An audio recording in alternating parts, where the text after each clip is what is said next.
একটা সময় মানুষ হাওয়া বদলে যেতেন পশ্চিমে, অর্থাৎ আজকের বিহারের গিরিডি, মধুপুর, যোশীডি, শিমুলতলা, দেওঘর ইত্যাদি জায়গায়। বাঙালির পশ্চিমে হাওয়া বদলের সেই সুদিন আর নেই।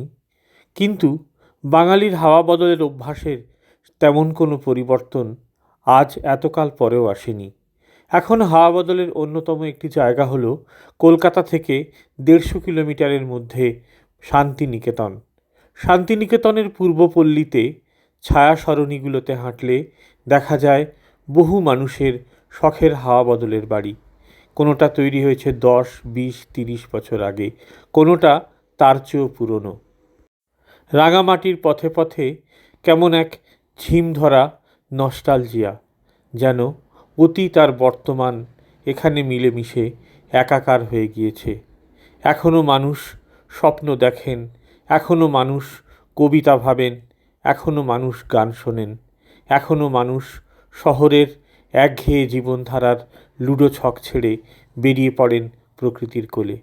কতই বা দূর শান্তিনিকেতন।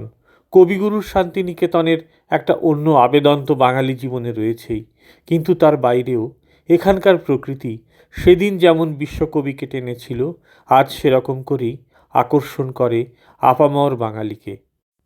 ছুটির বাড়ি কিছু ভাগ্যবান মানুষের থাকে, কিন্তু ছুটি কাটাতে যাওয়ার সুযোগ পান সকলেই।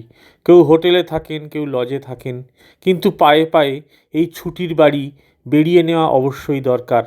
তাহলেই শান্তিনিকেতনের আসল নির্যাস আজও পাওয়া যাবে, যা পশ্চিমে হাওয়া বদলের আনন্দের চেয়ে কম আনন্দময় নয়। ফলে চেনা দ্রষ্টব্য স্থানগুলো ঘোরার ফাঁকে কিছুটা সময় পূর্বপল্লীর এই সব রাঙামাটির পথের জন্য তুলে রাখুন। পায়ে পায়ে ঘুরে বেড়ান রোদ ঝলমলে দিনে, সকালে কিংবা বিকেলে। হেমন্তর অরণ্যে পোস্টম্যান হতে আপনার কোনো খরচ লাগবে না।